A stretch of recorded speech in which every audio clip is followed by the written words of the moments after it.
Good afternoon everyone. कल क्या start किया था आप लोगों ने? थोड़ा बस हम लोगों ने बिल्कुल बेसिक मैंने आपको बताया था, है ना, सेल ऑफ गुड्स एक्ट की एप्लीकेबिलिटी कहाँ पर है, और दूसरा एक टिपिकल सेल ट्रांजैक्शन में क्या क्या एक्टिविटीज इन्वॉल्व है ना। सो कम से कम कितनी पार्टीज होनी चाहिए? क्या हो गया? हाँ, क्या हो गया? मैम ऑन कर लो। मैम कैसे कर रहे हो? कर दो ना ऑन। हाँ अरे मैं क्या, मतलब ऐसी बच्चों जैसी बातें करते हो कभी कभी यार। ऑन कर दो भाई।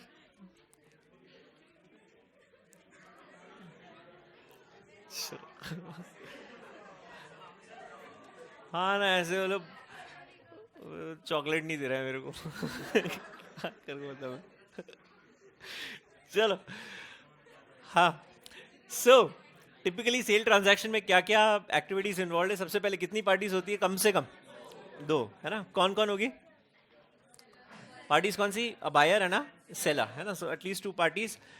देर is a subject matter, obviously कोई गुड्स है तो ही आप सेल कर सकते हो, कोई सर्विसेज पॉसिबली हो सकती है। So there is a subject matter which is called as goods. दूसरा, it is always for price, है ना, मतलब कंसिडरेशन होना चाहिए। Consideration must be in terms of money, पैसे के टर्म्स में आपका कंसिडरेशन होना चाहिए। एंड जो दोनों पार्टीज है आपकी, they should be competent to enter into a contract. So अगर आप ये सारी कंडीशंस फुलफिल करते हैं तो आप टिपिकली क्या करते हैं? एक सेल ट्रांजैक्शन कर सकते हैं, है ना। अच्छा, अब इसमें ना सबसे पहले ये समझते हैं कि जो आप बात करते हैं सब्जेक्ट मैटर क्या होता है? Goods. What do you mean by the word goods? ये समझना आप जरा, डेफिनेशन चेक करना। क्या बोल रहे हैं? गुड्स क्या होते हैं? They saying every kind of movable property. कल पढ़ा था मूवेबल प्रॉपर्टी की क्या होता है।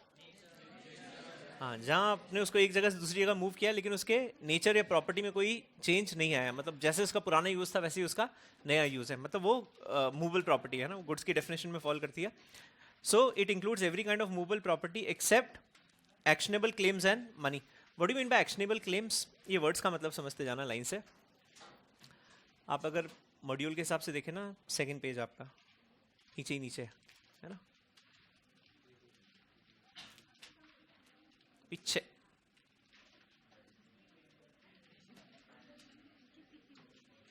हाँ, मिला ना।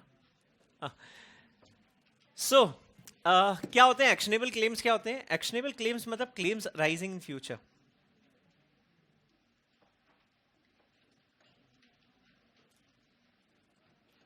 है ना। एक्शनेबल क्लेम्स मतलब क्या है? क्लेम्स अराइजिंग इन फ्यूचर, या फ्यूचर क्लेम्स बोलते हैं इसको। फॉर एग्जाम्पल, अब कुछ सिंपल सिंपल से एग्जाम्पल्स लेना। मान लीजिए आपका प्रोविडेंट फंड,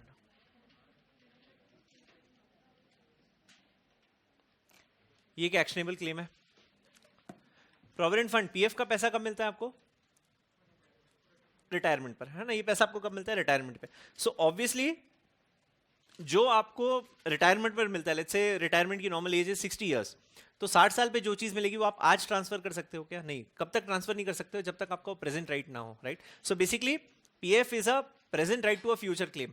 वो पैसा आपको मिलेगा कब? फ्यूचर में। तो जिस दिन मिले ना, उस दिन के बाद आप उसको ट्रांसफर कर दो, लेकिन तब तक आप उसे ट्रांसफर नहीं कर सकते हो। अच्छा, कोर्ट की डिस्प्यूट्स होती है, किसी प्रॉपर्टी को लेकर कोर्ट में केस चल रहा है, मैटर पेंडिंग है, राइट। दो पार्टीज हैं, दोनों पार्टी झगड़ रही है, बोल रही भाई प्रॉपर्टी मेरी, दूसरी पार्टी बोल रही प्रॉपर्टी मेरी है। अच्छा, कब तक इस प्रॉपर्टी का टाइटल क्लियर नहीं होता है?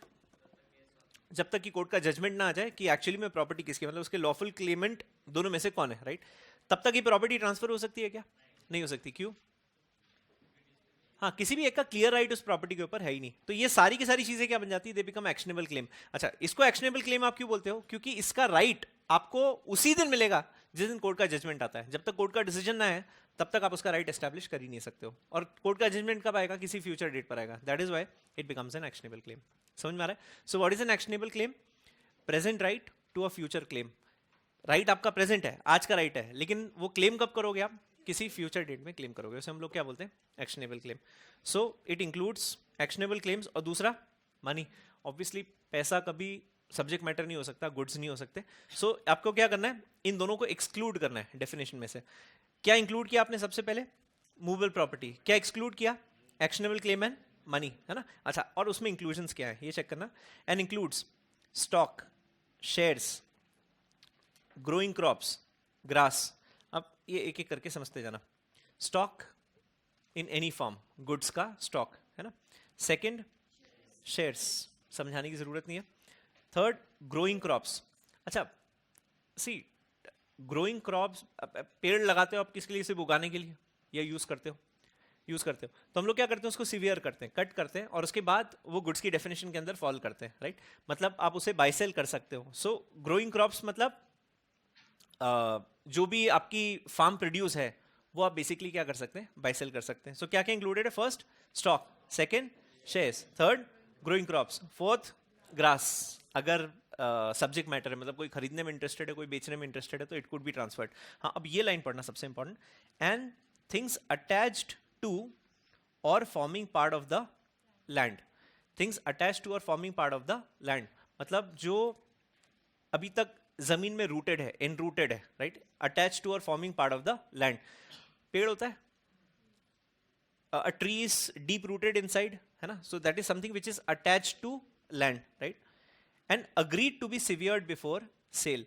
अच्छा, पेड़ ही नहीं बिकता है, लकड़ी बिकती है, right. So wood can be bought and sold. तो आप पेड़ का ट्रांजैक्शन नहीं कर रहे हो, आप किसका ट्रांजैक्शन कर रहे हो, वुड का ट्रांजैक्शन है. सिवियर्ड मतलब आप उसे कट कर सकते हो एंड आप उसे सेल कर सकते हो, if it is permissible by the laws of the land, right. अगर गवर्नमेंट अलाउ करती है तो आप वो सारी की सारी चीजें कर सकते हो. सिवियर्ड बिफोर सेल मतलब कट किया आपने उसे सेल करने के पहले, और आप उसका कॉन्ट्रैक्ट कर रहे हो, और under the contract of sale. तो इंपॉर्टेंटली, खैर इसका बहुत बाइफर्केशन नहीं, मैं बहुत डेप्थ में नहीं जा रहा हूँ, ये एक्चुअली एक एक वर्ड आप डिस्कस कर सकते हो. आप जब ये ट्रांसफर ऑफ प्रॉपर्टी एक्ट पढ़ोगे तब of course it has great value. But as of now आप बस ये ध्यान रखना, गुड्स की डेफिनेशन में क्या आता है, सबसे पहले मूवेबल प्रॉपर्टी, है ना. सो क्या इंक्लूडेड है, फर्स्ट मूवेबल प्रॉपर्टी. अच्छा, उसके अलावा आपके stock, shares, growing crops, grass, है ना. सो क्या क्या इंक्लूडेड है, movable property, stock, shares, growing crops, grass. क्या एक्सक्लूड करना है, दो चीज है, पहला money and second actionable claims. ये दोनों आपको एक्सक्लूड करना है. क्या क्या इंक्लूड करोगे, स्टॉक, ग्रास, मूवेबल प्रॉपर्टी. क्या एक्सक्लूड करना है, मनी, एक्शनेबल क्लेम्स आपने एक्सक्लूड करना है ना. Things attach to or forming part of the land मतलब जो जमीन से कनेक्टेड है, वो सारी की सारी चीजें इंक्लूडेड है. क्लियर है सबको. तो ये क्या है, ये बेसिकली गुड्स की डेफिनेशन में इंक्लूडेड है. तो sale of goods act basically सिर्फ कौन सी प्रॉपर्टी से डील करता है, जो गुड्स की डेफिनेशन के अंदर फॉल करते हैं, इसके अलावा किसी से डील नहीं करता, right. It does not include any kind of immovable property. What is immovable property, जिसको आपने मूव किया तो उसका नेचर चेंज हो जाता है, is basically movable property. Immovable property sale of goods act का परव्यू है ही नहीं. इमूवेबल प्रॉपर्टी किसके हिसाब से बाय सेल करते हैं, ट्रांसफर ऑफ प्रॉपर्टी के एक्ट के हिसाब से आप बाय सेल करते हैं. Sale of goods act typically किससे डील करता है, मूवेबल प्रॉपर्टी से डील करता है. और उसके अलावा ये जो कुछ इंक्लूजन एक्सक्लूजन आपको बताएं, ये चीजें आपको ध्यान में रखनी है, ठीक है ना. अब ये पूरे चैप्टर में हम लोग बेसिकली यही सब पढ़ेंगे कि किस किस तरीके से आप सेल कर सकते हैं, बायर के राइट क्या है, सेलर के राइट क्या है, और दोनों पार्टीज के एक दूसरे के अगेंस्ट मतलब ऑब्लिगेशंस क्या है, राइट. वो इस चैप्टर का मेन कवरेज है. हाँ, सो क्या आता है गुड्स की डेफिनेशन में, क्या क्या आता है बता दो जल्दी से फटाफट. Movable property, stock, shares, growing crops, grass. क्या एक्सक्लूडेड है, मनी एंड एक्शनेबल क्लेम्स आपको एक्सक्लूड करना है, ठीक है. चलिए, हाँ ये आ जाए, उसके बाद लिख लेना यार, जहाँ जहाँ जगह दी हुई है वो वहीं के वहीं लिखते जाना, है ना. पढ़ने में आपको थोड़ी सी आसानी हो जाएगी. अच्छा, अब उसके बाद देखना जरा, they're saying types of goods, कौन कौन से तरीके के गुड्स होते हैं. First existing. अब इसमें ना बहुत सारी टाइप्स दी है, आप बस एक ही चीज ध्यान रखना, गुड्स दो ही तरीके के होते हैं. पहला एग्जिस्टिंग, दूसरे फ्यूचर, बाकी सब टाइप्स है. गुड्स की जो दो मेन टाइप्स है वो कौन कौन सी है, existing goods, second future goods. What do you mean by existing goods, what do you mean by future goods. Existing which are present at the time of sale, है ना, कि जब बायर और सेलर के सामने गुड्स आपके सामने है तो उसे हम बोलते हैं एग्जिस्टिंग गुड्स. दूसरे होते हैं फ्यूचर गुड्स. फ्यूचर गुड्स नाम से ही समझ में आ रहा है क्या होंगे, not available at the time of sale but किसी फ्यूचर डेट पर आते हैं, वो होते हैं आपके सबके सब फ्यूचर गुड्स, है ना. अब सिंपल सिंपल से एग्जांपल्स लेते जाना. परम मेरे भाई, क्या बेचना चाहेगा तू आज, किडनी नहीं हट गंदे आदमी. चलो, सो अब जैसे अपन लोग बात करते हैं, फॉर एग्जांपल ये परम,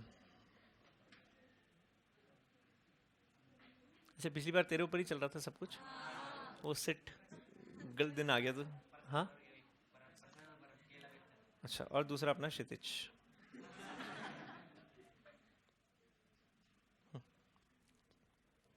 तो क्या भाई तूने क्या बिजनेस स्टार्ट किया पिछले साल? केला? You want to continue? ना, अंगूर।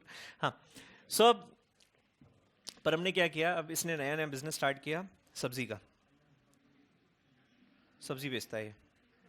हाँ, तो ये क्या करता है, इसके पास एक बहुत सुंदर सा ठेला है, ये 3D ठेला है ना? उसके दो ऐसी टांगे हैं साइड वाली, इमेजिन कर लेना, है ना? तो यस, इस ठेला, और इस ठेले पे बहुत सारी सब्जियां रखी हुई है ना? इस पे सब भिंडी, करेला, सब सब गांव भर की सब सब्जियां रखी हुई इसके ऊपर।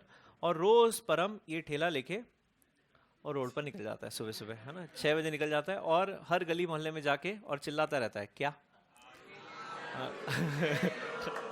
यस यस, आ गया समझ में, आ गया। तो ये हर गली मोहल्ले जाके ऐसे चिल्लाता रहता है कि भाई क्या बेचना है इसको, आलू का अंधा बेचना है। हाँ, सो बस इसी साउंड में वो ऐसे चिल्लाता रहता है ना? भाई इसमें तो नहीं आ रहा ना ये साउंड, तुम मरवा दोगे मेरे को। हाँ, तो ऐसे चिल्लाता रहता है ना? अब क्षितिज है, ये जैसे आलू देखता है एक्साइटेड हो जाता है, पता नहीं क्यों। हाँ, इसको आलू दिखते हैं, इसको बड़ी खुशी होती है। तो जैसे ही परम इसके घर के सामने से निकलता है, क्षितिज बस वेट करता रहता है कि परम इसके घर के नीचे आके चिल्लाए। परम जैसे ही चिल्लाता है वैसे ही क्षितिज पे हो गया। तो क्षितिज देखता है और रोज परम के पास जाता है और बोलता है मेरे को 2 आलू दे दे। आई डोंट नो 2 आलू का क्या फंडा है, लेकिन ये आधा किलो 1 किलो एक साथ नहीं करते, रोज फ्रेश 2 आलू। सो 1 आलू सुबह 1 आलू शाम, रोज के लिए क्या करता है 2 आलू खरीदता है। किससे? परम से। परम कौन है? क्षितिज कौन है? Buyer. Is there a subject matter? क्या? आलू। Is there a price? Yes. अब परम भी बहुत होशियार है ना? वो बोलता है यार तू यार मेरे से एकदम इकट्ठे आलू नहीं लेता, तू रोज मेरे से छुट्टा ऐसे 2-2 आलू लेता है। तो वो बोलता है 1 आलू का 20 रुपए, तो रोज 2 आलू इससे 40 रुपए रोज के लेता है ना? तो इसका सब सिगरेट का जो भी खर्चा रहता है दिन भर का निकल जाता है इसमें। तो ये क्या करता है, रोज ऐसे 2 आलू सेल करता है। किसे सेल करता है? क्षितिज को, for a price, right now. अब सवाल ये है, ये जो आलू है ये क्षितिज के ऑर्डर देने के बाद फिर परम घर जाता है, फिर सुबह सुबह आलू उगाता है और फिर शाम को इसको बोलता है कि मैं तेरे को आलू दूंगा। ऐसा करता है क्या? नहीं, इमीडिएटली दे देता है। ये इसने 40 रुपए दिए और इसने 2 आलू दिए, ये पहला और ये दूसरा, 2 आलू दे दिए। सो आलू at the time of sale available है।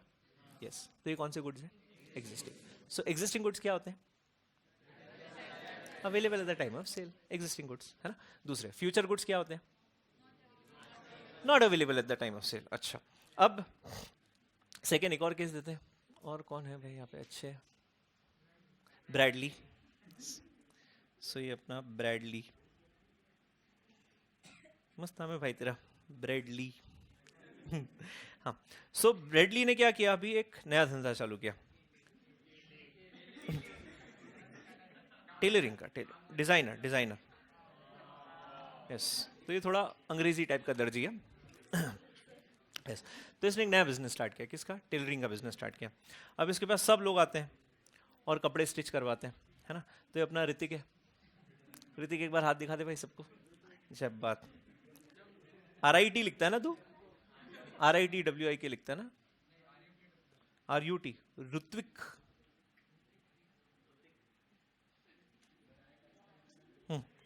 तो ये अब ऋत्विक की जो बॉडी है ना, इसकी बड़ी मैजिकल बॉडी है। यस, ये सामने वाले का इंसान का काया देख के अपना हाइट और वेट बदलती है। तो ऋत्विक का प्रॉब्लम है कि हर हफ्ते इसकी साइज बदल जाती है कपड़ों की। हम लोग टेलर की बात कर रहे हैं, मतलब किसकी साइज बदलेगी? कपड़ों की। हाँ, सुनो तुम, इधर ध्यान दो, इधर ध्यान दो तुम सालो। सो अब ऋत्विक जाता है किसके पास?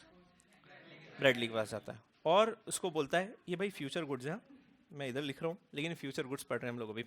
हाँ, सो ये बोलता है कि ले भाई ये 2 मीटर कपड़ा। हंसो मत, तुम पढ़ाई पे फोकस करो। तो उसने क्या किया, 2 मीटर कपड़ा दिया और बोलता है कि इसको मेरे को एक शर्ट बना के दे दे।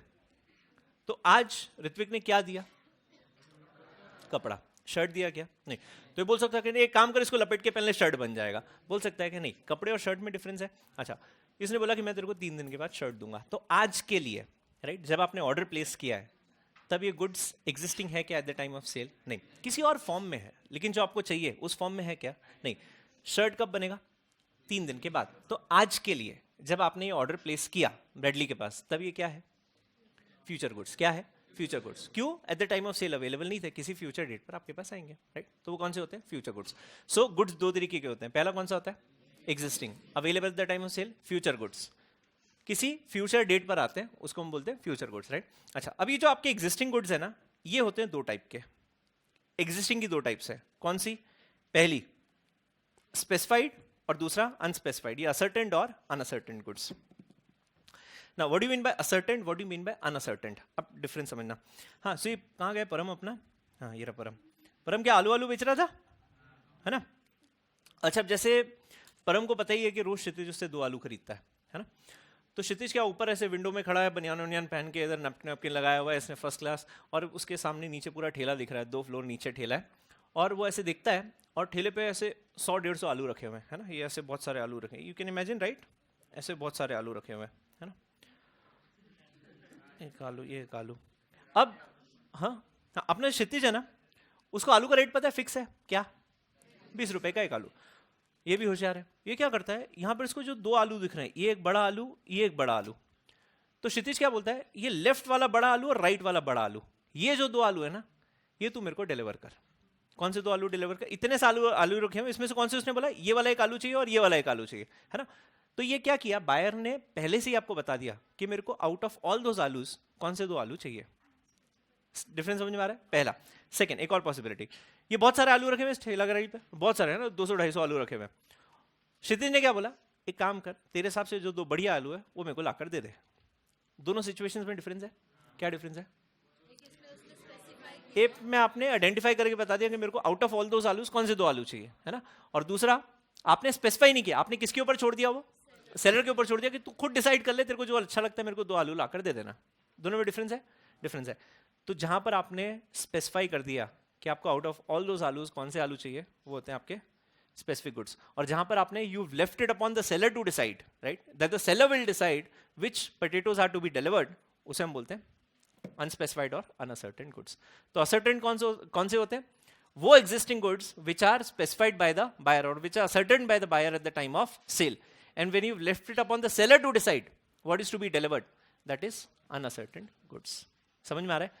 तो एग्जिस्टिंग गुड्स पहले at the time of sale 2 तरीके के होते हैं, कौन कौन से? हाँ, स्पेसिफाइड, अनस्पेसिफाइड, या असर्टेंड और unascertained. Ascertained identified by the buyer, unascertained not identified by the buyer, it is upon the seller to decide.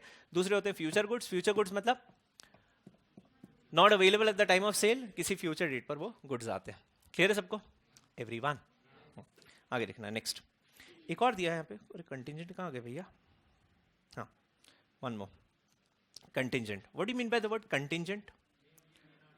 Uncertain. Contingent का क्या मतलब होता है? अनसर्टेन। अनसर्टेनिटी मतलब इट मे और मे नॉट हैपन, है ना?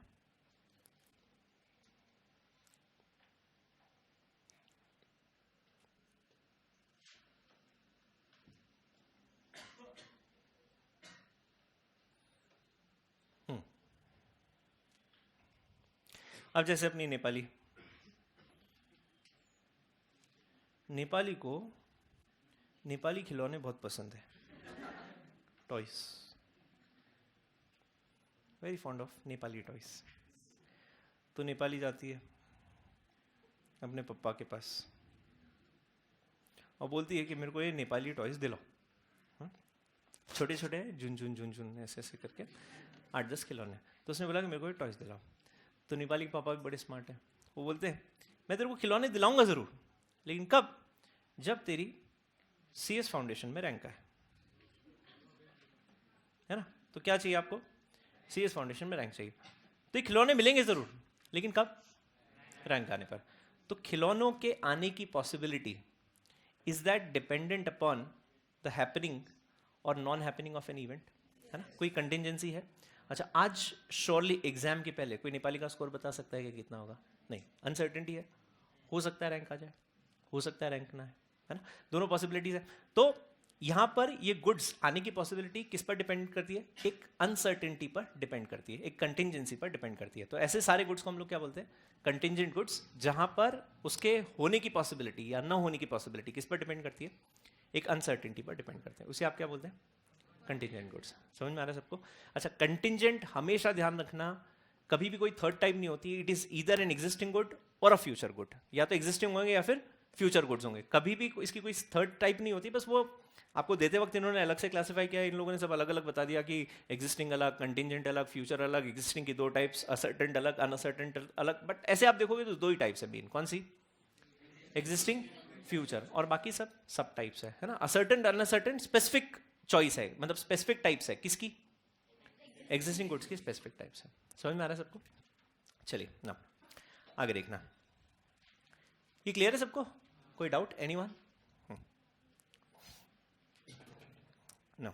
अब ये ना दो वर्ड समझना बहुत इंपॉर्टेंट है, बहुत बार कंफ्यूजन क्रिएट करते हैं। पहला सेल और दूसरा agreement to sale. What do mean by the word agreement to sale? जैसे महाराष्ट्र में ना हम लोग करारनामा बोलते हैं इसके, शायद सुना होगा आप लोगों ने, करारनामा बोलते हैं ना, है ना। Sale means it is complete. When I say that we've executed a sale transaction, मतलब आपके और मेरे बीच का जो ट्रांजैक्शन था वो कंप्लीट हो चुका है ना, इस सेल। अग्रीमेंट टू सेल, हमारे बीच ट्रांजैक्शन अभी हुआ नहीं है, किसी फ्यूचर डेट पर हम लोग ट्रांजैक्शन करेंगे। डिफरेंस समझ में आ रहा है? सेल ट्रांजैक्शन इज डन, जो भी सेल करना है, मुझे जो गुड्स बेचना है मैं आपको ऑलरेडी बेच चुका हूं। अग्रीमेंट टू सेल, मैंने आपको अभी बेचा नहीं है, आज मैंने आपको सिर्फ प्रॉमिस किया है किसी फ्यूचर डेट पर ये गुड्स मैं आपको सेल करूंगा। समझ में आ रहा है? से for example, say I want to sell my watch, है ना, मेरे को वॉच बेचनी है, तो आपने मेरे को रुपए दिए, आपने पूछा कितने की वॉच है, मैंने बोला 200 रुपए की वॉच है, आपने मेरे को 200 रुपए दिए, मैंने आपको वॉच दे दी। सिंपल, एक तरीका। ये क्या है, sale. Is it complete? Yes. तो sale is always complete in nature. अच्छा, दूसरा, आपने बोला मेरे को वॉच खरीदनी, मैंने बोला वॉच बेचूंगा, आपने बोला दे दे अभी, मैंने बोला अभी नहीं दूंगा, ये मैं आपको दूंगा अगले महीने। कब दूंगा? अगले महीने की 1 तारीख को, राइट। तो आज मैंने आपको सिर्फ प्रॉमिस किया है कि मैं अगले महीने की 1 तारीख को आपको वॉच बेचूंगा, लेकिन अभी तक बेची है क्या? नहीं। ये क्या है? Agreement to sale. मैंने बेचा नहीं है, सिर्फ बेचने का वादा किया है, प्रॉमिस किया है कि on at some future date I will execute this particular transaction, this particular contract. Difference समझ में आ रहा है? अच्छा, कौन सा कंप्लीटेड है, कौन सा टू बी कंप्लीटेड है? कंप्लीट है। कौन सा कंप्लीट नहीं है? अग्रीमेंट टू सेल अभी तक कंप्लीट नहीं है। अच्छा, ओनरशिप किस में ट्रांसफर हो जाती है, किस में ट्रांसफर नहीं होगी? Agreement to sale. सेल के केस में पोजीशन किसके पास होगा? बायर के पास। अग्रीमेंट टू सेल के केस में पोजीशन आज किसके पास है जब अग्रीमेंट किया है? सेलर के पास है, राइट। रिस्क हमेशा किसकी होती है? ओनर की होती है। रिस्क जब भी आए ना, कभी भी बायर सेलर की बात ही नहीं करना, रिस्क हमेशा किसकी होती है? गुड्स की, ओनर की रिस्क होती है, राइट। अब जैसे फॉर एग्जांपल मेरी वॉच है अभी, है ना, मैंने पहनी हुई, टूट गई, मेरा नुकसान। मेरी वॉच है, आपने ली, 1 दिन के लिए पहनी और जब लेके गए तोड़ दी, है ना। अब ये नुकसान आपका है मेरा है? आपका नुकसान है, मेरा नुकसान है? आप लोगों का, ये मेरा नुकसान है, आप लोगों का नुकसान नहीं है।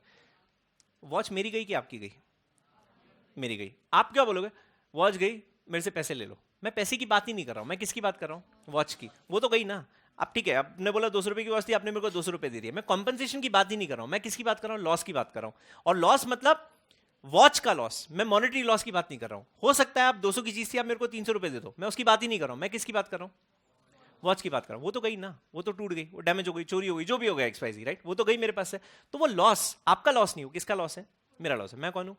ओनर। सो हमेशा it is never the buyer, it is never the seller, loss is always of the owner. हमेशा लॉस कौन बेयर करता है? It is always the owner who will bear the loss.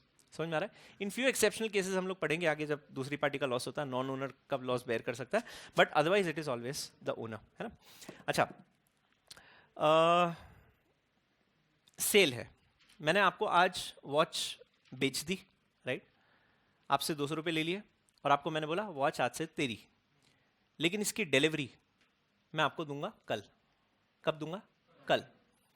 कल आप आए मेरे पास वॉच लेने, मैंने 3-4 थप्पड़, मैंने निकल बाहर, साले 200 रुपये में घड़ी खरीदेगा मेरी, बाहर निकल, खूब 2 पीट के बाहर निकाल दिया। अब क्या करोगे लीगली?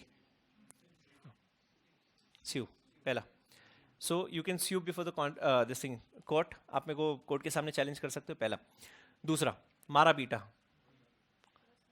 डैमेजेस क्लेम कर सकते हो, है ना, जो आपका नुकसान हुआ है, आप बहुत दूर रहते हो, वहाँ से आप वापस यहाँ तक चल के आए, तो आपका जो भी ट्रांसपोर्ट का खर्चा हुआ है, जो आपके बाकी दूसरे एक्सपेंसेस हो गए, कोई अपॉर्चुनिटी लॉस हुआ, XYZ जो भी खर्चे थे, वो सब मेरे से रिकवर कर सकते हो, कर सकते हो। मतलब जब भी सेल में डिफॉल्ट होती है, राइट, सेल कॉन्ट्रैक्ट में जब भी डिफॉल्ट होती है, buyer can claim damages and at the same time आप कॉन्ट्रैक्ट भी कैंसिल कर। आप ये बोल सकते हो मेरे को मेरे 200 रुपये दे दे, बाकी बात खत्म कर, दोनों आपके पास राइट्स रहते हैं।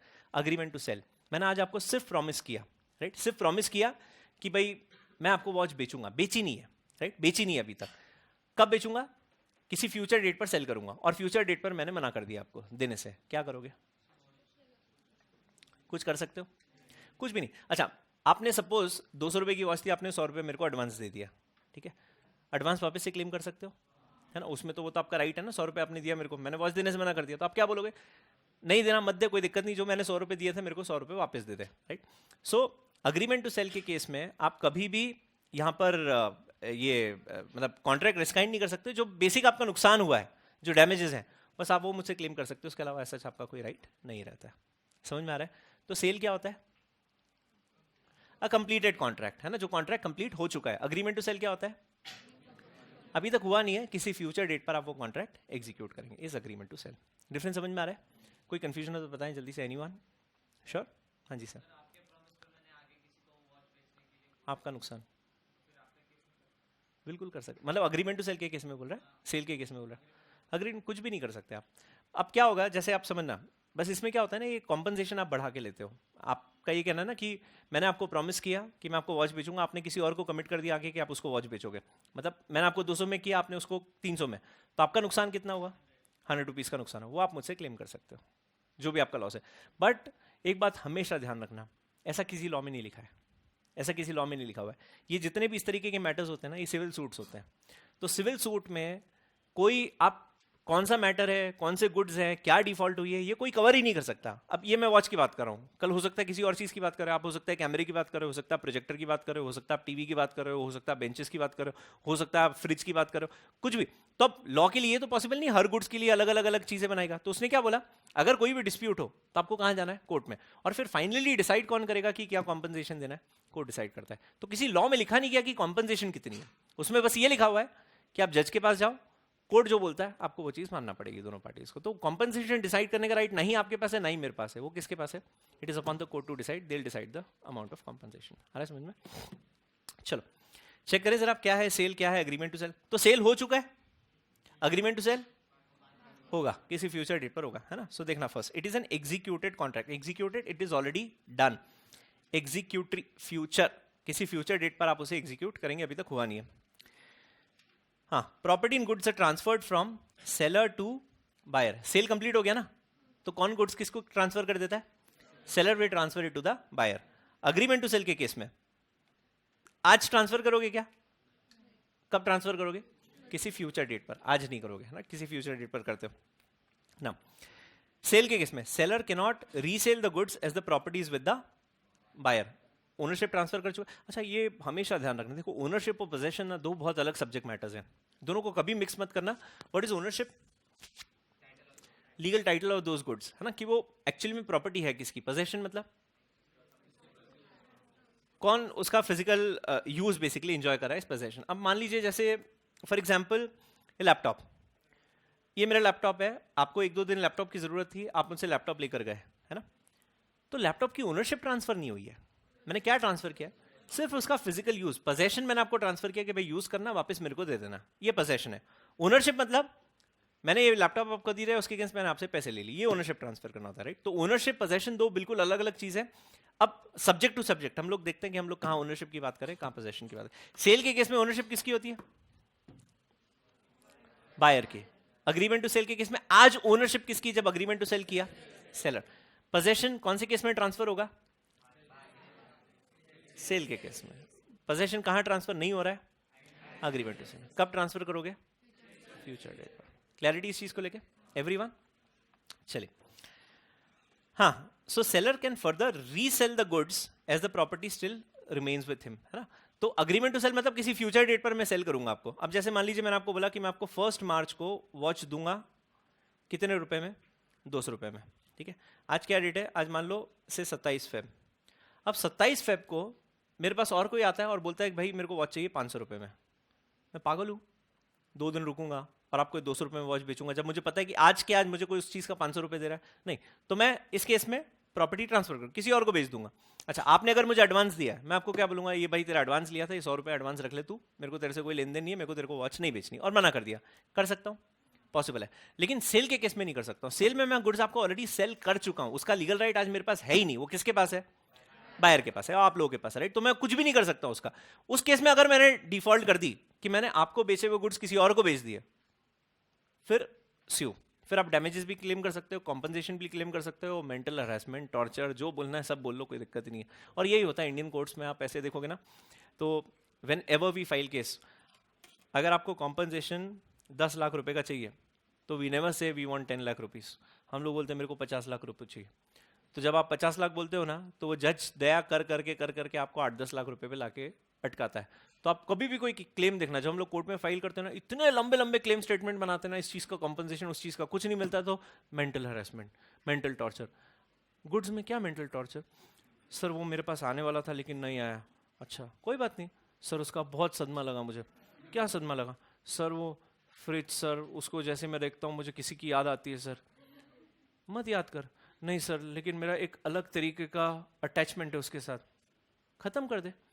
तो ये ऐसे ऐसे ग्राउंड्स बना के धनाधन जितने ग्राउंड्स होते हैं ना, सब ठोक देते हैं।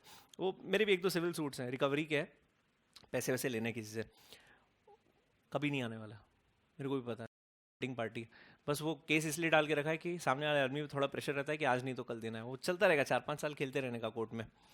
तो उसकी हालत भी नहीं है देने की। अब ठीक है, वो थोड़ा ज़्यादा इंसान फॉर्म में आ जाए तो केस डाल के रख दो, बाकी कोर्ट निपटती है अपने हिसाब से। और मेरे को तो आशा भी नहीं कि कुछ आने वाला 4-5 साल में। वो चलता रहता है, तारीख पे तारीख चलती रहती है। वो कभी बोलता है मेरे को हार्ट में पेन है, कभी बोलता है पैर में पेन है, कभी बोलता है कहीं और पेन है, तो एडजमेंट लेता रहता है।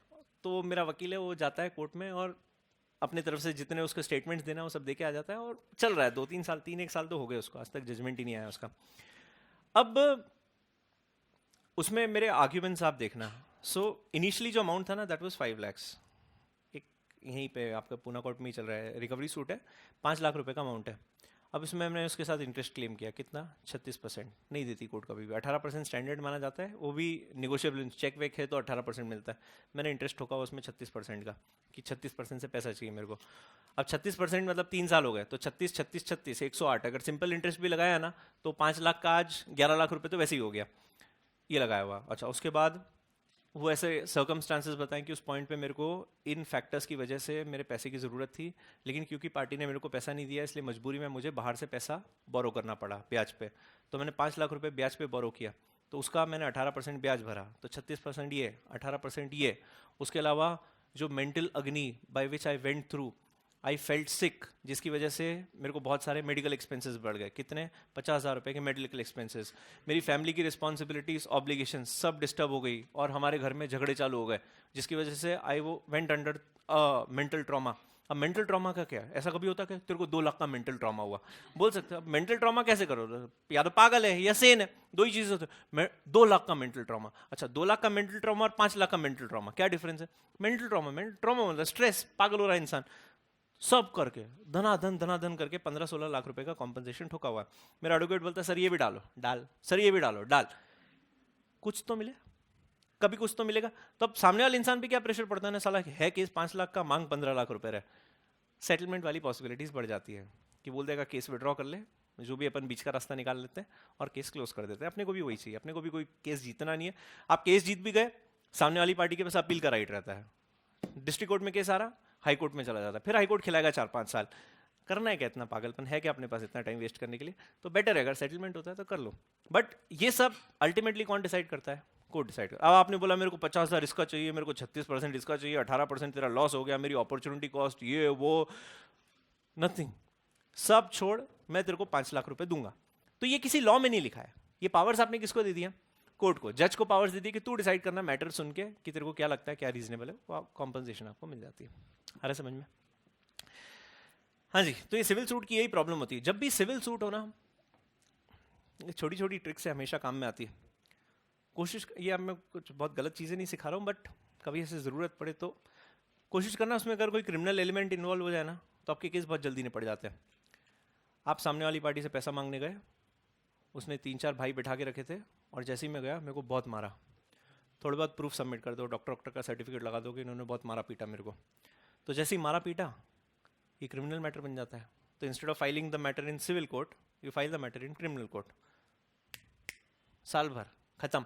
और क्रिमिनल कोर्ट में प्रॉब्लम क्या होती है, दूसरी पार्टी, एक तो जल्दी हो जाता है रिजॉल्व, दूसरा सामने वाली पार्टी के ऊपर फाइन के फॉर्म में पनिशमेंट नहीं आती है, मैक्सिमम केसेस इम्प्रिजनमेंट आता है, और जहां बोला जेल आधा इंसान वहीं ठंडा पड़ जाता है।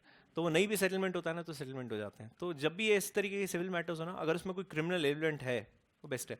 अभी जो लोग चेक लेते हैं ना, आप पैसा देते हो तो हम सिक्योरिटी के फॉर्म में चेक ले लेते हैं ना, तो चेक में क्या है कि नेगोशिएबल इंस्ट्रूमेंट में राइट बहुत स्ट्रॉन्ग किया हुआ है। अगर आपका चेक बाउंस होता है तो it's a non bailable offence. Non bailable मतलब अरेस्ट हो गए मतलब हो गए, कोर्ट आपको बेल देगी नहीं उस केस में। तो इसलिए लोग चेक रख लेते हैं सिक्योरिटी के फॉर्म में, थोड़ा भी कुछ ऊपर नीचे किया डाल चेक, साला अंदर 2 महीने तो अंदर बैठ के आएगा। और 2 महीने जेल में जाना उससे बेटर इंसान सोचता है वो कर्जा लेके किडनी बेच के आपको पैसा देगा लेकिन जेल में नहीं जाएगा। अपने आप एक अलग तरीके का एक सोशल फैक्टर है, जेल में जाना मतलब इंसान ख़त्म, वो वाली स्टेज आ जाती है। तो ये सब चीज़ें हैं, एक बार आ जाओगे उस सर्कल में तो आपको समझ में आएगी ये सब। हाँ जी, आगे देखना, sale and agreement to sale, risk passes to the buyer. क्यों, ओनरशिप किसके पास होती है सेल के केस में? बायर। तो रिस्क भी किसका होता है हमेशा? ओनर। फिर बोले बायर, ओनर का। अभी ओनर कौन है? बायर, इसलिए रिस्क किसकी? बायर की। बट रिस्क हमेशा किसकी होती है? ओनर। Very good. इसमें सेलर की। क्यों? ओनरशिप ट्रांसफर ही नहीं हुआ, अभी किसके पास है? सेलर के पास। आगे देखो, breach on part of buyer, seller can sue for price and damages both. मतलब अगर डिफॉल्ट, ब्रीच मतलब क्या? कोई कंडीशन ब्रेक करना है डिफॉल्ट की। और breach on part of buyer, seller can sue for damages and not for the price. मतलब आप कॉम्पनसेशन उसके अलावा कुछ क्लेम नहीं कर सकते हो, बस जो आपने उसको पैसा एडवांस में दे दिया वो पैसा वापस से क्लेम कर सकते हो, राइट? बट की गुड्स आप क्लेम नहीं कर सकते हो। आगे, sale is a contract plus conveyance. Conveyance मतलब ट्रांसफर करना, कोई चीज कन्वे करना मतलब कोई चीज ट्रांसफर करना है। सेल के केस में ओनरशिप ट्रांसफर होती है, बोलो ना? हाँ। अग्रीमेंट टू सेल के केस में ट्रांसफर होगी नहीं, तो it is just a simple agreement, मतलब आपने अभी तक ओनरशिप ट्रांसफर नहीं की। कन्वेंस मतलब ट्रांसफर है। लास्ट पॉइंट सेम ही है, अगर गुड्स गुम हो जाए सेल के केस में तो लॉस किसका होगा? ओनर का। ओनर कौन है? बायर। अगर अग्रीमेंट टू सेल है और गुड्स अगर डिस्ट्रॉय हो जाते हैं तो लॉस कौन बेयर करेगा? सेलर, क्योंकि ओनरशिप उसकी किसके पास है? सेलर के पास है ना। So agreement done, agreement to sale would be done in future. तो सेल के केस में आपका कॉन्ट्रैक्ट कंप्लीट हो जाता है, अग्रीमेंट टू सेल के केस में कॉन्ट्रैक्ट किसी फ्यूचर डेट पर होगा, आज आपने नहीं किया। क्लियर है सबको? एवरीवन? चलो आगे देखना, next, sale and bailment. Now what is bailment? First of all ये बेलमेंट का वर्ड मतलब समझते हैं हम लोग। बेलमेंट मतलब क्या होता है? Temporary transfer. किस चीज का टेम्परेरी ट्रांसफर? पोजेशन। दो चीजें, हाँ, पहला पोजेशन, दूसरा ओनरशिप। तो सेल के केस में आप क्या ट्रांसफर करते हैं? ओनरशिप ट्रांसफर करते हैं। पोजेशन कौन से केस में ट्रांसफर होता है? बेलमेंट।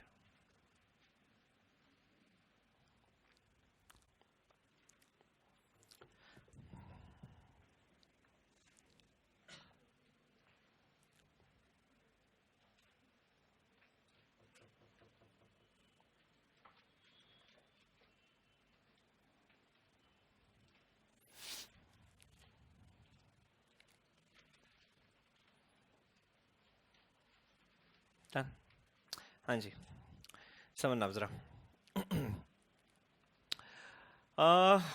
अब क्या होता है बेसिकली, बेलमेंट क्या होता है? अब जैसे अपना ये पराग, सो पराग का मूड बन गया शादी करने का, बड़ी इच्छा है इसकी शादी करने की, है ना। सूरज सर की शादी वादी के फोटोज वीडियोस देखे इसमें, बड़ा एक्साइट हो गया कि यार मैं भी दूल्हा बनूंगा। तो इसकी इच्छा हो जाती है शादी करने की। अब शादी करने के लिए बहुत खर्चा करना पड़ता है, शॉपिंग बहुत सारी करनी पड़ती है, बहुत सारे कपड़े खरीदने पड़ते हैं। काम क्या है पता नहीं, लेकिन करना पड़ता है, फॉर्मेलिटी है। तो अब पराग को शादी करना है। अब शादी करने के लिए लेट्स से इसकी ऐसी इच्छा है कि ये मस्त एकदम सूरज सर जैसे कपड़े बनवाए, एकदम टिप टॉप राजा बाबू बन के घोड़े पे चढ़ जाए। तो ये क्या करता है, ये बोलता है अगर वापस से इतना खर्चा करना है, शादी की सब ड्रेस सब इतना खरीदना, सब इतना एक्सपेंसिव सब लेना, मतलब तो है नहीं, 2 घंटे की चांदनी है तो कोई पॉइंट ही नहीं है। तो ये क्या करता है, ये सूरज सर के पास जाता है और बोलता है कि सर आपकी शादी का जो था सब मेरे को दे दो, है ना। कपड़े की बात कर रहा हूँ, कपड़े की बात कर रहा हूँ, बदतमीज।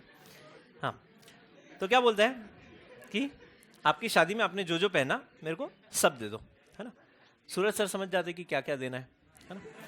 तो जो भी सूरज सर की शादी की शेरवानी रहती है, जो भी एक्सपाइजी कपड़े रहते हैं, वो सब दे देते हैं पराग को। परमानेंट दिए नहीं, जैसे ही पराग की शादी हो जाएगी, सारा कार्यक्रम पूरा हो जाएगा, वापस से कपड़े किसके पास आ जाएंगे, सूरज सर के पास, है ना। तो सूरज सर ने ओनरशिप ट्रांसफर की क्या उन कपड़ों की, नहीं, उसमें तो सूरज सर की यादें छुपी है ना। तो ओनरशिप ट्रांसफर नहीं की, क्या ट्रांसफर किया, पोजेशन। ये है बेलमेंट। क्या है bailment, temporary transfer of possession of goods from one person to another. वापस से गुड्स कब आपके पास आते हैं, जैसे ही काम पूरा हुआ वापस से गुड्स आपके पास। क्या क्या लिया हो आप डिसाइड कर लो, है ना। So temporary transfer of possession of goods from one person to another is bailment. Sale कब होता, अच्छा सूरज भी पक्का मारवाड़ी है, वो बोला शादी तो हो गई एक बार, दूसरी बार तो शादी करूंगा नहीं मैं, है ना। तो उसने बोला कि यार देखिए भाई, मैं तेरे को ये सब ये रेंट वेंट पे मेरे को नहीं देना, कोई टेम्परेरी बेसिस पे नहीं देना, तेरे को चाहिए तो मैं तेरे को दे देता हूँ 50% डिस्काउंट में। तो सूरज सर क्या करते हैं, जो चीज़ उनकी 20,000 की थी उसका वो बोलते हैं कि भाई ये मैंने खरीदा था 40,000 रुपये में। स्टूडेंट है, अनड्यू इन्फ्लुएंस, और बोलता है कि 40,000 की चीज़ मैं तेरे को 40 में नहीं दूंगा, मैं तेरे को दूंगा 50% डिस्काउंट पे, लेकिन तू मुझसे खरीद ले। तो वही शेरवानी उन्होंने क्या किया, बेच दी। कितने में, 20,000 रुपये में बेच दी। किसको, पराग को, राइट। ये बेलमेंट है क्या, नहीं, ये बेलमेंट नहीं है, ये क्या है, सेल है। तो डिफरेंस क्या है बेलमेंट और सेल में, सेल में ओनरशिप ट्रांसफर होती है, बेलमेंट में ओनरशिप ट्रांसफर नहीं होती, सिर्फ क्या ट्रांसफर होता है, पोजेशन। गुड्स कब वापस आते हैं, after the use. In case of bailment, sale में गुड्स वापस आते हैं क्या, नहीं, सवाल ही नहीं। पैसे ले लिए, बात करूं, सुनो शादी हो गई, जैसे ही शादी खत्म हुई पहुंच गए स्टेज पे, ला उतार कपड़े मेरे, कर सकते क्या, नहीं कर सकते ना, सवाल ही नहीं है। तो उस केस आप वापस से गुड्स की ओनरशिप क्लेम नहीं कर सकते, वो किसकी होती है, बायर की। डिफरेंस समझ में आ रहा है सबको, हाँ। सो किस में ओनरशिप ट्रांसफर हो गई, सेल। किस में ओनरशिप ट्रांसफर नहीं होगी, तुम लोग ना इमेजिन करने लग जाते हो, तुम्हारी प्रॉब्लम ये है। बेचारा पराग, द्रौपदी बना दिया तेरे को। जी सर,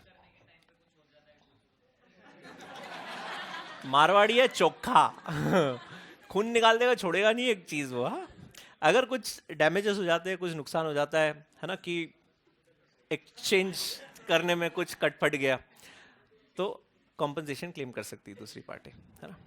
तो ध्यान रख भाई। हाँ हाँ, मतलब उतारो मगर प्यार से। आगे देखो, कपड़े कपड़े रे कपड़े। नेक्स्ट, आगे देखना, next, sale and contract for work and labour. Now what is contract for work and labour. अच्छा, कहाँ है अपना टेलर, कहाँ गया है अभी, मिस्टर ब्रैडली।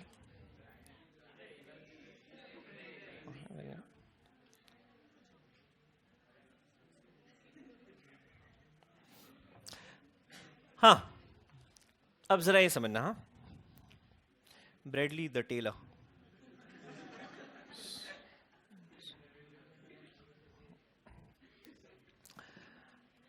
तो अब ये पराग है ना, सेम। अब क्या होता है कि सूरज सर के कुछ कपड़े तो इसको फिट आ गए, है ना।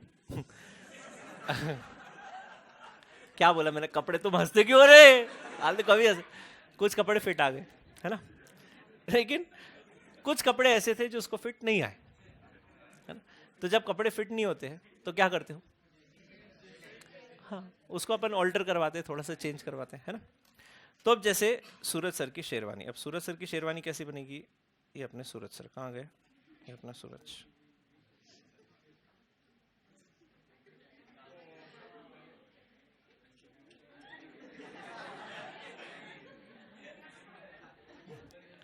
इसको थोड़ा सा ऑल्टर कर लो, आगे से भी थोड़ा, इधर भी इधर भी। ये उनका 3D ड्राइंग है।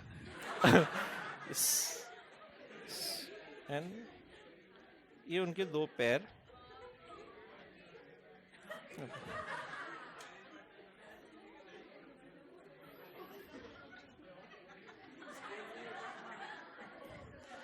सूरज सर के बाल थोड़े अरे दूसरा हाथ भी है ना इनका। Oh shit. हाँ तो ये अपने, मेरी ड्राइंग थोड़ी ऐसी है, मैं क्या करूँ यार। हाँ तो ये अपने टैटिया सर हैं।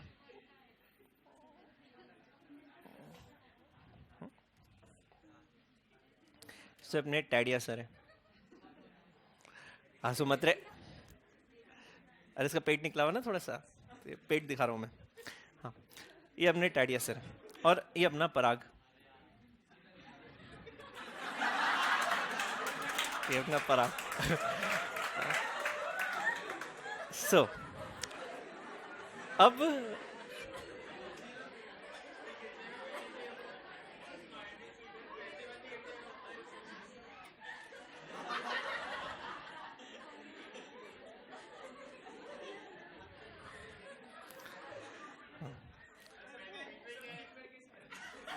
है क्या, अबे 3D है वो। ये इसकी पैंट का फॉल है पगले। Side angle. 3 पैर के बदतमीज। हाँ तो अब तुम ड्राइंग पे मत ध्यान दो, तुम कॉन्सेप्ट पे ध्यान दो, कॉन्सेप्ट पे सुनो। तो अब दोनों की परिस्थिति आपने देख ली है ना। अब ये अपने टाटिया की शेरवानी, इमेजिन ये शेरवानी, ये यहां तक आई शेरवानी, समझ में आ रहा है ना आपको शेरवानी। अब अगर ये शेरवानी आपने इसके ऊपर डाली है ना, तो हैंगर भी थोड़ा चौड़ा होता है। ये वर्टिकल हैंगर है ना। तो अब अगर आपने इसको शेरवानी दी तो ये ऐसे आई इसके ऊपर शेरवानी, पहना सकते हो क्या, नहीं पहना सकते ना। हाँ तब क्या करेगा इस शेरवानी का, ऑल्टर करवाएगा। तो ये शेरवानी लेकर जाता है और ब्रैडली को बोलता है कि शेरवानी को इधर से भी कट कर, इधर से भी कट कर, है ना, और बस इतना ही रहने दे कि मैं उसके अंदर समा जाऊं और सिर्फ मैं समाऊं उसके अंदर। तो ये जाता है। ब्रैडली बोलता है कि कोई दिक्कत नहीं, खड़ा हो जा। तो ये सामने खड़ा, अरे उसको, अरे पराग को बोलेगा ना, ऐसे क्यों कर रहे हो।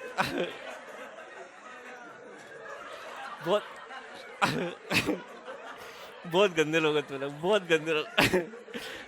अरे पराग को बोला भाई। शिट तुम एम्बैरेस कर देते हो यार। सुनो, अच्छा स्टैंड अप, बस बेटर लग रहा है थोड़ा सा। हाँ सुनो, पराग को इसने बोला सामने स्टैंड अप और बोला ऐसे करके खड़ा हो जा। तो पराग ऐसे करके खड़ा हो गया। इसने एक कैंची ली, लेफ्ट साइड एक धार मारी, राइट साइड एक धार मारी, और जो इतनी बड़ी शेरवानी थी उसको इतना सा कर दिया, है ना। अब समझो, सुनो सुनो बात सुनो, मुद्दे की बात सुनो। तो पराग ने अपने टैडिया सर से शेरवानी खरीदी, ये है सेल।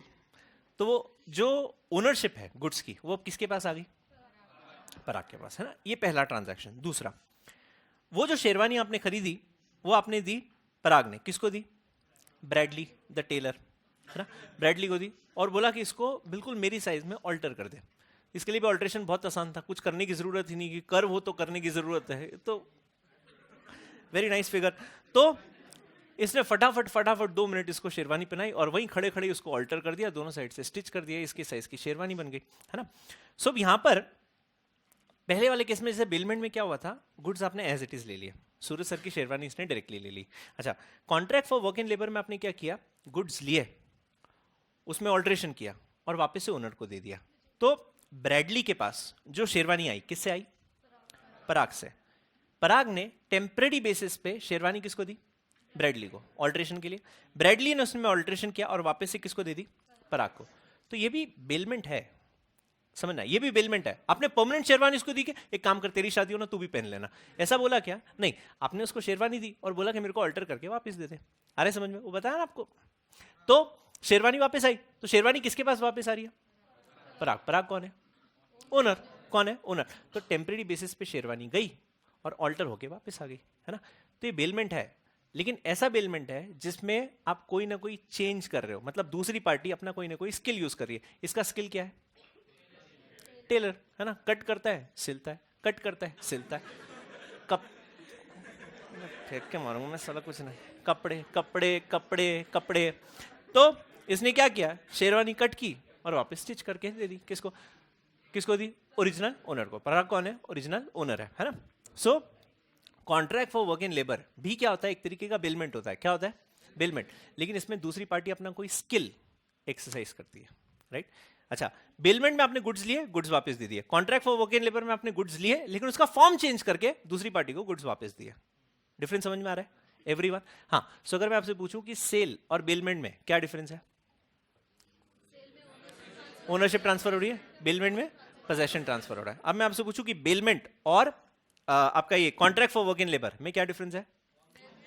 बिलमेंट में फॉर्म सेम रहता है, लेकिन contract for work in labour में फॉर्म चेंज हो जाता है। डिफरेंस समझ में आ रहा है एवरीवन?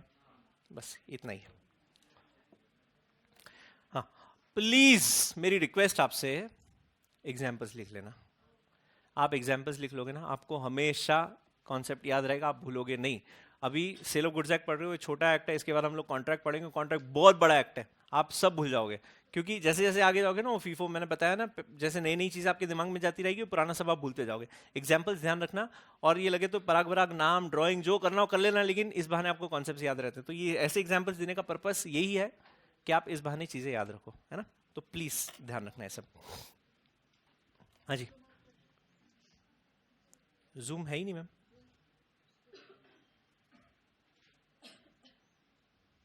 क्या लिखना है आपको? ये राइट?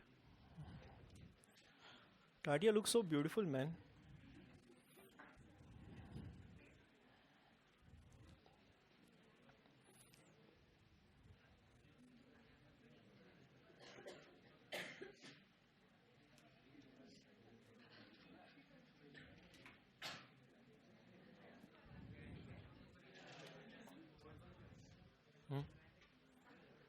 पराग है नहीं?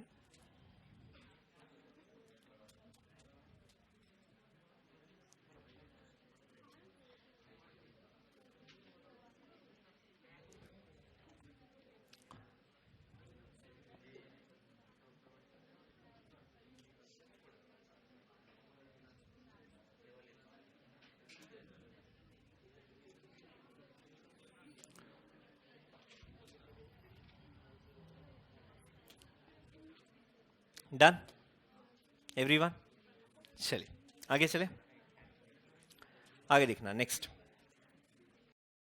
Difference between sale and hire purchase. अच्छा, सेल मैं आपको नहीं समझा रहा हूं, सेल क्लियर ही है, आपने ओनरशिप ट्रांसफर कर दी, पोजेशन ट्रांसफर कर दिया, for a particular price goods आपने दोनों दूसरी पार्टी को दे दिया। अच्छा, हम लोग अभी बात करते हैं हायर परचेज की। What do you mean by the word hire purchase? Hire rent, purchase खरीदना, राइट?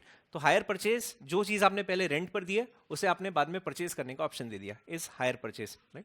अच्छा, अब टिपिकली कौन से हायर परचेज कॉन्ट्रैक्ट्स होते हैं, कौन से केस में हम लोग हायर परचेज या हाइपोथिकेशन बनाते हैं?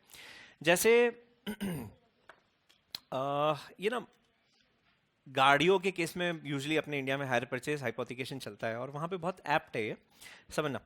क्या होता है, आपने कोई गुड्स लिए, राइट? से फॉर एग्जांपल कोई कार है, ये दो पार्टीज, ये आपकी फर्स्ट पार्टी, ये आपकी सेकंड पार्टी। ए ने बी को ये कार हायर पे दी, हायर पर दी मतलब रेंट पर दी, राइट? कितने सालों के लिए? 3 सालों के लिए। बी क्या करता है, ए को इसके लिए हर महीने रेंट पे कर रहा है, ठीक है? सो ए ने क्या कर दिया, कार दे दी, किसे? बी को, और बी उसके अगेंस्ट हर महीने क्या कर रहा है, मंथली रेंटल पे कर रहा है, किसको? ए को, फॉर यूजिंग दैट कार। कितने सालों के लिए कॉन्ट्रैक्ट है? 3 सालों के लिए। हायर अग्रीमेंट हो गया, है ना? फर्स्ट हायर मतलब रेंट। अब 3 सालों के बाद, राइट, 3 सालों के बाद जहां पर ऑलरेडी बी उसको 3 साल से यूज कर रहा है, तो बी ए को बोलता है, सॉरी ए बी को बोलता है, ए कौन है? ओनर है ना? ए कौन है? ओनर है, और बी कौन है? हायरर है, जिसने गुड्स हायर पर लिए, है ना? तो ए बी को बोलता है कि यार ये गाड़ी 3 साल से तू ही चला रहा है, अब एक काम कर, अगर तेरे को खरीदने की इच्छा है तो तू ये गाड़ी मुझसे खरीद ले, और इसका जो भी एक लमसम अमाउंट बनता है तो मेरे को लमसम अमाउंट पे कर दे और मैं इसकी ओनरशिप तेरे को ट्रांसफर कर देता हूँ, राइट? तो 3 सालों के लिए जब आप उसको रेंट पे कर रहे थे, was this transferred on a temporary basis? Was this transferred on a temporary basis? Yes. तो इनिशियली इट वाज बेलमेंट, क्योंकि ओनरशिप किसके पास थी? ए के पास। ओनरशिप किसके पास थी? ए के पास। लेकिन यूज कौन कर रहा था? बी। बेलमेंट था। 3 साल के बाद आपने उस बेली को या उस हायरर को ऑप्शन दिया कि if you want to purchase this car, तो वो कार मुझसे परचेज कर सकता है, राइट? मतलब पहले आपने उसको रेंट पर दिया, हायर पर दिया, and at the end of the tenure जब उसका टर्म खत्म होता है तो आपने उसको ऑप्शन दे दिया कि अगर तू मुझसे गाड़ी खरीदना चाहता है तो तू मुझसे गाड़ी खरीद सकता है, राइट? तो जहां पर आपने उसको परचेज का ऑप्शन दे दिया, परचेज मतलब सेल, दूसरी पार्टी को परचेज का ऑप्शन दिया मतलब वो आपसे गुड्स खरीद रहा है, तो फर्स्ट पार्टी के पॉइंट ऑफ व्यू से वो सेल बन जाता है, राइट? तो ऐसे जितने भी कॉन्ट्रैक्ट्स होते हैं जहां पर इनिशियली आपने गुड्स किसी को रेंट पर दिया and at the end of the term आपने उसको परचेज करने का ऑप्शन दिया, right? It's not an obligation, it is an option. When you से एन ऑप्शन मतलब उसके पास चॉइस है कि वो खरीदे या ना खरीदे, उसके ऊपर ऑब्लिगेशन मतलब कोई मैंडेशन, कोई फोर्स ऑफ लॉ नहीं कि तेरे को खरीदना ही पड़ेगी, राइट? वो ऑप्शन, वो चॉइस किसके पास है?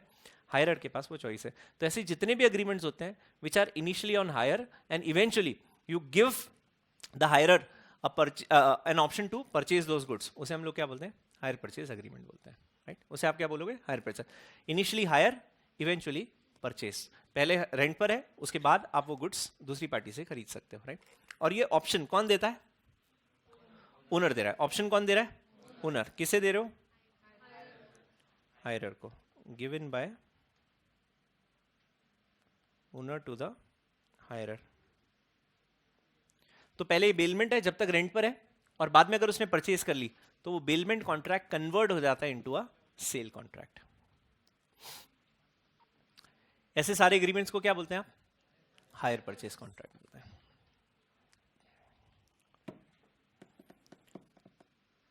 Done with this? लिख लिया? बोलो ना। चलो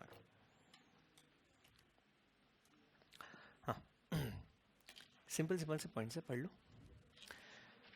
हाँ भैया, पेरिशेबल गुड्स। पेरिशेबल गुड्स क्या होते हैं? जो चीज खराब हो जाती है वो पेरिशेबल है ना।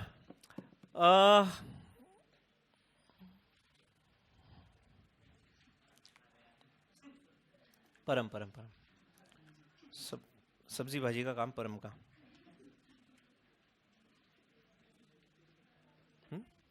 सो परम। तो परम ने एक नया बिजनेस स्टार्ट किया। किसका बिजनेस? Magical Apple.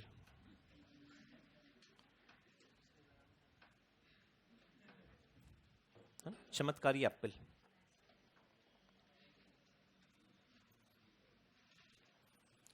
अच्छा, ये चमत्कारी एप्पल ऐसा है जो छोटों को लंबा कर दे और लंबों को छोटा कर दे। Height height height height height. हंस मत हंस मत हंस मत हंस मत। तो जितने भी छोटे छोटे लोग हैं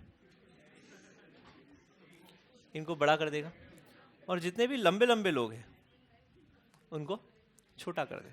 चमत्कारी एप्पल।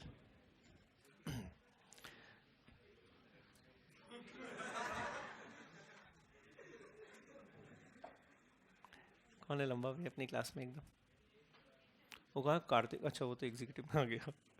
कितना, हाँ वो क्या मस्त है। हाँ, कार्तिक उसे प्रोजेक्टर भी ऐसे बैठे बैठे ऑन कर देता है वो। कौन है?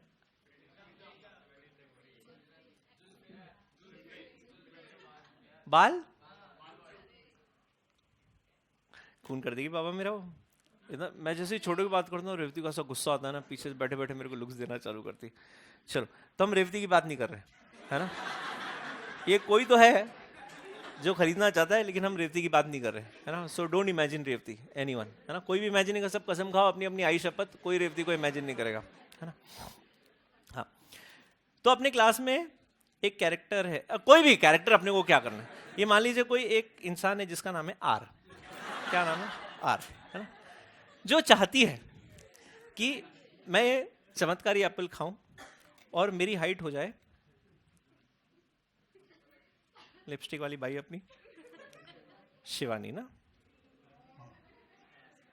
शिवानी जैसी हाइट हो जाए, शिवानी जैसी हाइट हो जाए। ये कौन है? आर अपने को मालूम नहीं। आपको पता है? नहीं मेरे को भी नहीं पता आर कौन है, पता नहीं। हाँ सो अब ये क्या करती है, परम के साथ एक कॉन्ट्रैक्ट करती है। कहाँ गया परम, हाँ ये रहा परम। परम के साथ ये जो आर वाली लड़की है ये कॉन्ट्रैक्ट करती है कि भाई तू मेरे को ये चमत्कारी एप्पल दे दे, है ना। परम बोलता है कि हाँ ले ले कोई प्रॉब्लम नहीं है, चमत्कारी एप्पल 100 रुपए का ले ले मेरे से।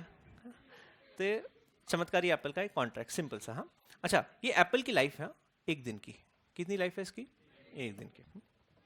तो रोज एक एप्पल खरीदती है और रोज इसकी 1 इंच हाइट बढ़ती है ना? रोज एक एप्पल खरीदती है, रोज 1 इंच हाइट बढ़ती है।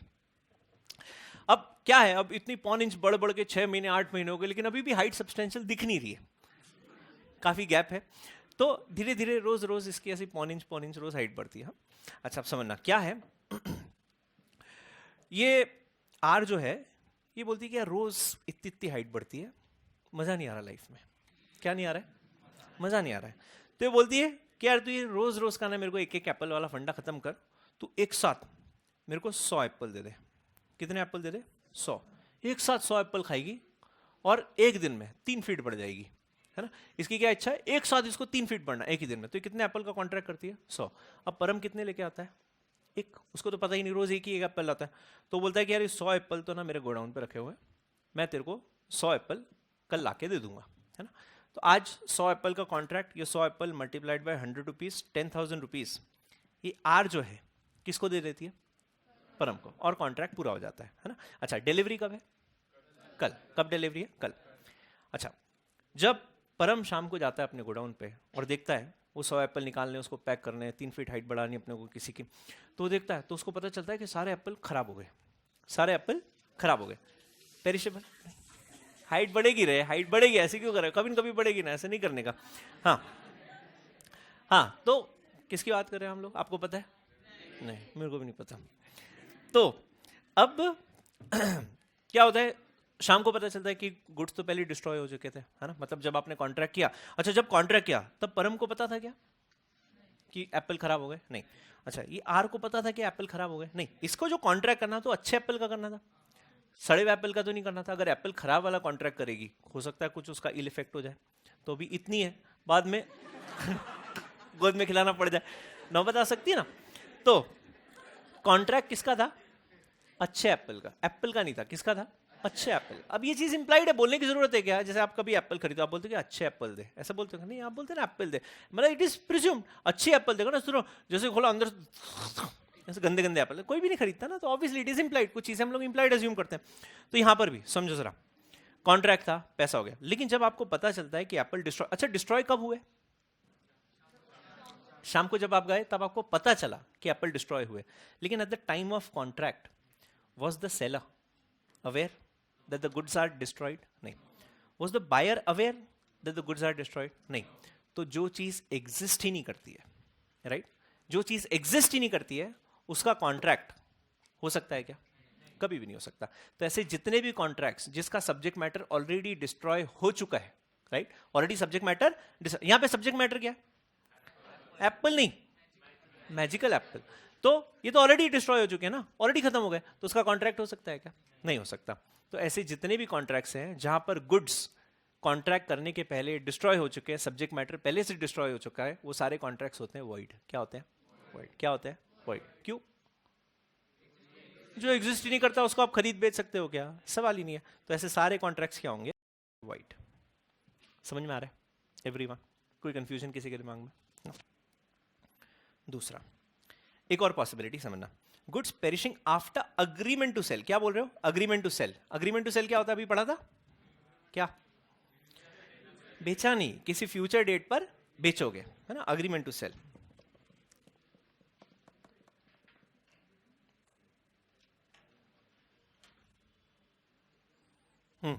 समझो जरा। तो ये मिस आर जो है इनको वापस से चाहिए 100 एप्पल, सेम एग्जांपल समझ में आ गया। कितने एप्पल चाहिए, 100 एप्पल चाहिए। हाँ अच्छा आपने क्या किया, थर्सडे को कॉन्ट्रैक्ट किया, कॉन्ट्रैक्ट किसके बीच में, परम और आर। आर कौन है आपको पता है, नहीं मुझे भी नहीं पता। तो इनके बीच में कॉन्ट्रैक्ट हुआ, कॉन्ट्रैक्ट कब हुआ जी, थर्सडे को, है ना। और इसने बोला कि यार थर्सडे अच्छा दिन नहीं है एप्पल खाने का, मैं संडे बिल्कुल फुकट रहती हूँ, तो संडे को तू मेरे को ये सारे एप्पल ला के देना। तो कॉन्ट्रैक्ट की जो डिलीवरी है, क्या है डिलीवरी, वो कब आएगी? संडे को। लेकिन कॉन्ट्रैक्ट कब किया आपने? थर्सडे को, है ना। तो थर्सडे को आपने एक अग्रीमेंट टू सेल बनाया। अग्रीमेंट टू सेल मतलब किसी फ्यूचर डेट पर सेल करने का वादा किया। और कब सेल करोगे? संडे को। कब सेल करोगे? संडे को। थर्सडे को जब आपने एप्पल चेक किए, परम के साथ एक बुरा एक्सपीरियंस हो गया, पहले 100 एप्पल खराब हो गए, 10,000 का नुकसान हो गया। तो इसने क्या किया? थर्सडे को जाके एप्पल चेक किए। थर्सडे को एप्पल फ्रेश, फर्स्ट क्लास, चकाचक, राइट। कब डिलीवर करने? संडे को। अब थर्सडे को कॉन्ट्रैक्ट करते वक्त एप्पल बराबर, राइट। लेकिन संडे तक आते आते, राइट, थर्सडे और संडे के बीच में, से फॉर एग्जांपल सैटरडे को, ये सारे के सारे एप्पल खराब हो जाते हैं, राइट, सड़ गए, सब खराब हो गए, है ना। मुझे एक बात बताइए, अब इसका इस कॉन्ट्रैक्ट पर क्या इंपैक्ट है? कॉन्ट्रैक्ट वाइड, जब बनाया तब तो वैलिड था सब, लेकिन जब डिलीवरी की बात हुई, इसको एग्जीक्यूट करने की बात हुई, तो एप्पल खत्म हो गए, खराब हो गए। तो कॉन्ट्रैक्ट पर क्या इंपैक्ट आएगा? वाइड। क्यों? अच्छा, was the subject matter in existence at the time of execution of the contract? Yes, तब तो था सब्जेक्ट मैटर, बराबर था, तो फिर वाइड क्यों? वाइडेबल है। क्यों वाइडेबल?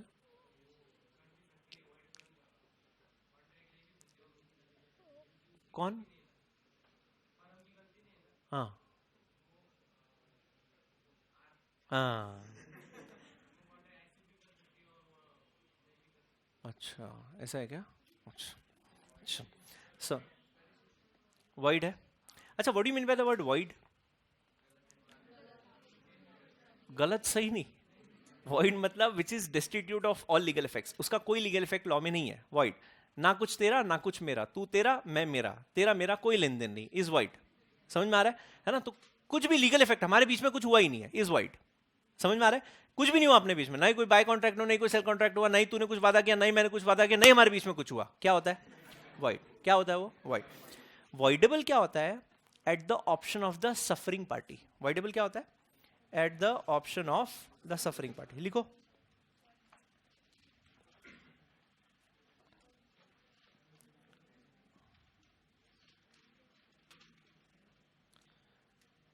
अब यहां पर एप्पल खराब हुए, मुझे बताओ किसका नुकसान हुआ? काय का परम? उसका क्या, वो उसको थोड़ी ना एप्पल खाने। कॉन्ट्रैक्ट हो गया ना भाई थर्सडे को, नुकसान किसका होता है हमेशा? ओनर का। किसका नुकसान होता है? ओनर का। थर्सडे को कॉन्ट्रैक्ट हो गया, है ना। डिलीवरी कब थी? संडे को।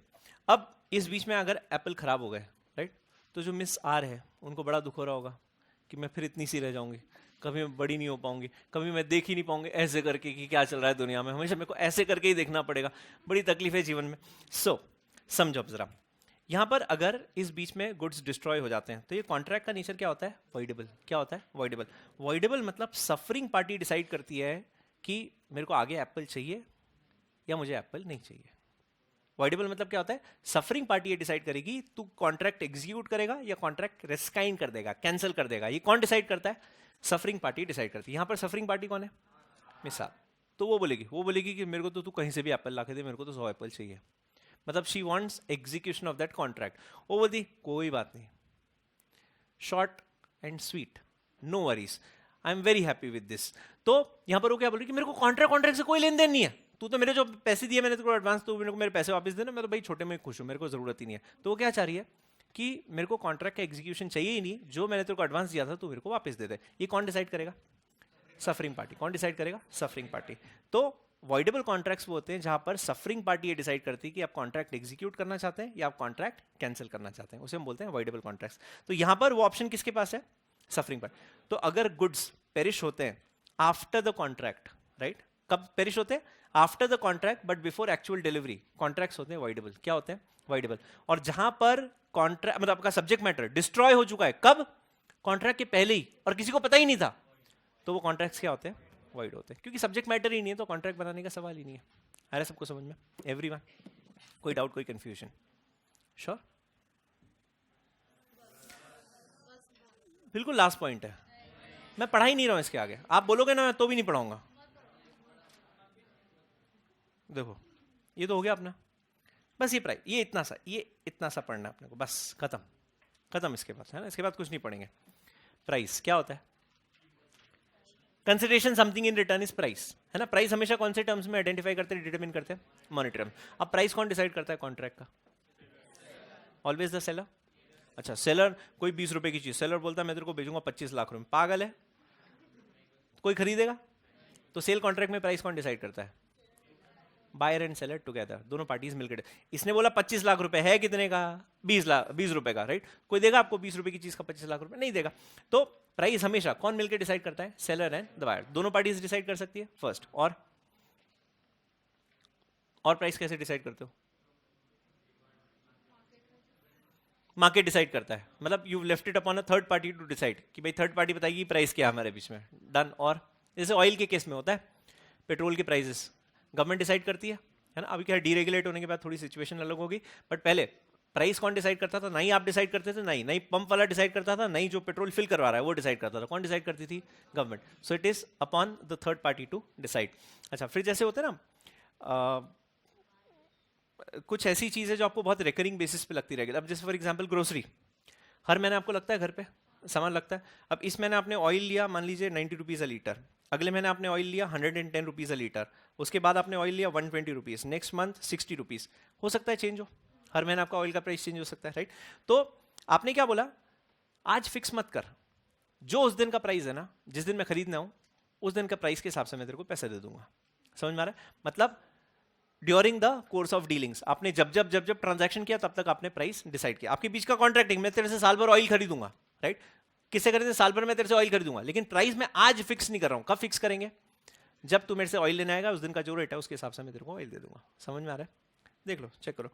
Eight the time of contract by the parties, second left to be determine by the course of dealings, ये अभी जो बता रहा था, जब आपने ट्रांजैक्शन किया तब तक हम लोग प्राइस डिसाइड करेंगे। Third, to be left to be fixed in some way stipulated in the contract, मतलब आपने कोई तरीका आइडेंटिफाई किया, और स्टिपुलेटेड मतलब प्रोवाइडेड, स्टिपुलेट मतलब condition basically, right. Fourth, fixed by some third party, कोई थर्ड पार्टी फिक्स करती है। तो ये सब क्या है? मोड्स ऑफ फिक्सिंग प्राइसेस, किस किस तरीके से आप प्राइस फिक्स कर सकते हैं पर्टिकुलर कॉन्ट्रैक्ट में। डन? कल मिले बाकी के लिए। ओके, बहुत बहुत धन्यवाद।